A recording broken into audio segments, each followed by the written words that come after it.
Olako eraso sexual bat indona, niretzako, seinalatu izan behar da.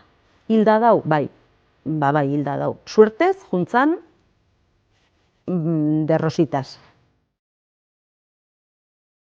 Gu behasein gokea eta familia ordizin genduken, eta beti juten ginen Ortiziko festatan ordizi da. Baino, haietako aldi baten, nik ez naiz oso ondo gogoratzen, bakarrik neon, lehengusutatik ni bakarrik neon, nik 12 urte neuzken, egun horretan nire aitonak netaz abusatu zon. Aprobetxatu zon, bakarrik neola, amona ez dakit nuntzeon, eta aprobetxatu zon momentu hori. Pero nik pentsatzen hon, Jona hiltzanen, jazta, bukatu zala dana. Baino, ez zan hori izan.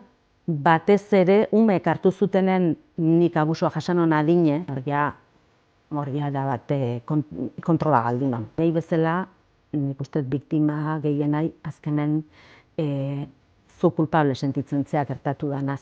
Beraiek zutaz abusatzen donak arduratzen da kulpa zuri botatzen. Kulpable sentitzen zeanez, ez dezu sentitzen ez da biktima bat zeanik. Claro, terapian nik hasieran nik garbi neuken inoi ez niola esan behar.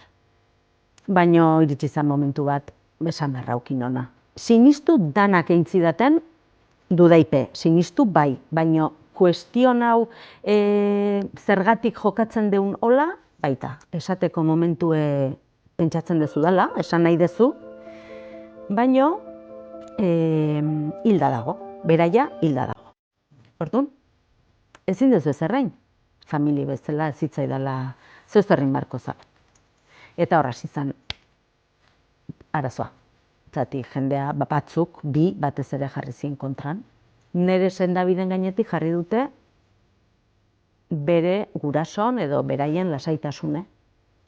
Abizen aldatzea lortu dut, nik bere garaien entzungo banio norbaiti esaten ez dala nire kulpa, beste modu batea errazago kiko non igual.